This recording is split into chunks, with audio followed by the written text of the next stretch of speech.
مسلمانوں جاگ جاؤ، اس مہینے بھی میں ایک ایسا واقعہ پیش آیا جو میں آپ کو بتلانے جا رہا ہوں۔ اس واقعے کو سننے کے بعد اگر ایمانی غیرت ہوگی تو ہمارے پیر کے نیچے سے زمین کھسک جائے گی اور ہماری آنکھیں رونے پر مجبور ہو جائے گی، دل تلملا اٹھے گا کہ ایک اللہ کو ماننے والے، جناب محمد رسول اللہ پر ایمان لانے والے ایک مسلمان ایسی گری ہوئی نیچ حرکتیں کیسے کر سکتا ہے؟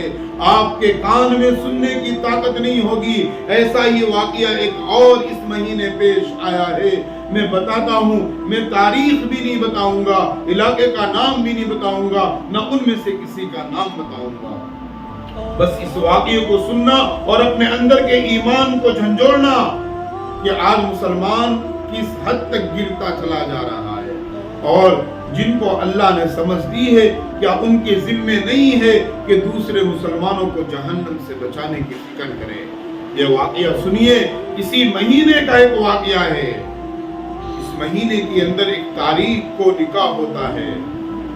نکاح کے بعد بیٹی کی رخصتی ہوتی ہے، وہ بیٹی اپنے سسرال پہنچتی ہے۔ رات جسے ہم سہاگ رات کہتے ہیں، شب زفاف کہتے ہیں، پہلی رات تھی۔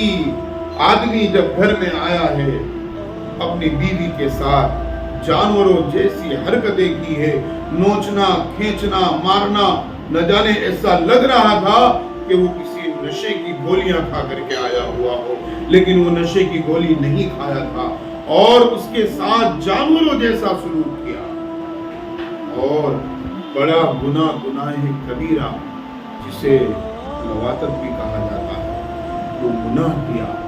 اور اسی رات جو ہے اپنے بڑے بھائی جو اس عورت کا جیٹ ہوگا، رات کو 1:30 بجے اپنے بڑے بھائی کو اپنے روم میں بھیجتا ہے، اپنی بیوی کے پاس جا میری بیوی کو استعمال کر۔ کچھ دیر کے بعد اپنے دوستوں کو بلاتا ہے اور اس طریقے سے جانوروں جیسا معاملہ خود کی بیوی کے ساتھ جس کو نکاح کر کے لایا ہے، یہ سارے کام کرواتا ہے۔ 1 دن، 2 دن، 3 دن، 4 دن، 5 دن، 10 دن کے بعد وہ بچی کسی طرح وہاں سے رہا ہوتی ہے اور روتے روتے گھر پہنچتی ہے، پورا ماجرا بتاتی ہے، میرے ساتھ یہ معاملہ ہوا۔ تو گھر والے کہتے ہیں اپنی بیٹی کو تو نے بولا نہیں، روکا نہیں؟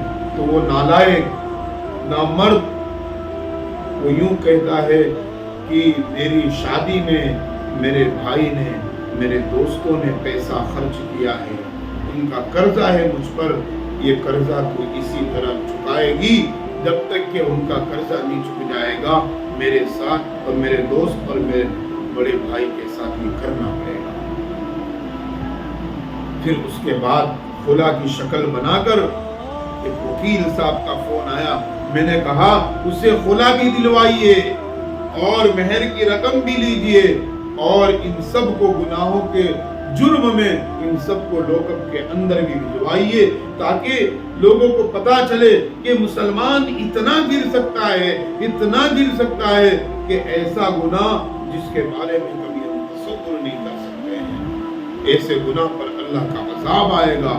اور میرے بھائیوں، یہ مسلمان جو پریشان ہیں نے، چاروں طرف ادھر سے بھی آواز آتی ہے کہ مسلمان پریشان ہے، ادھر سے بھی آواز آتی ہے مسلمان پریشان ہے، چاروں طرف ہر ایک کی زبان پر ہے مسلمان پریشان ہے، لیکن پریشانی کی وجہ ہم تلاش نہیں کرتے۔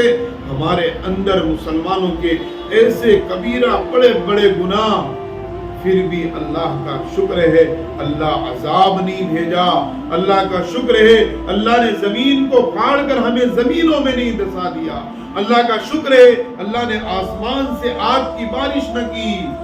ابھی بھی وقت ہے مسلمانوں، سمجھ جاؤ، لوٹ آؤ اللہ کی طرف، لوٹ آؤ اللہ کے قانون کی طرف، لوٹ آؤ نبی کی شریعت کی طرف، اللہ اس کے رسول پر ایمان لے آؤ اور اپنی زندگی کو جناب محمد الرسول اللہ کے طریقے پر ڈال دو۔ دنیا کے ہوس میں، مال کی محبت میں، گاڑی کی محبت میں، اچھے بینک بیلنس کی محبت میں، دنیا کی ترقی کی چکر میں اللہ کے نبی کے دین کو نہ ٹھکراؤ، ورنہ وہ وقت دور نہیں کہ اللہ کا عذاب آئے، زمین پھٹ جائے اور پوری کی پوری بستی زمین کے اندر اللہ بسا دے تو بھی اللہ کا انصاف ہوگا۔ آج مسلمان وہ گناہ کر رہے ہیں۔ جاگ جاؤ مسلمانوں، لوٹ آؤ اللہ کی طرف، توبہ کر لو، ابھی توبہ کا دروازہ کھلا ہوا ہے قبل اس سے کہ توبہ کا دروازہ بند ہو جائے۔ اللہ تعالیٰ ہم سب کو صحیح معنی میں امت کی فکر عطا فرمائے اور مسلمانوں کو اپنے گھر میں دین کو زندہ کرنے کی توفیق عطا فرمائے۔ ورنہ یاد رکھنا مسلمانوں، اللہ نے قرآن میں کہا ہے ان اللہ لا یغیر ما بقوم حتی یغیروا بانفسہم، جو قوم اپنی حالت کو بدلنا نہیں چاہتی ہے اللہ بھی ایسی قوموں کی حالت کو نہیں بدلتا ہے۔ یاد رکھنا، اگر ہم اپنی حالت کو نہیں بدلیں گے اللہ ہمارا محتاج نہیں کہ زبردستی اللہ ہم کو ہدایت دے دے۔ اللہ ہم سب کو عمل کی توفیق عطا فرمائے۔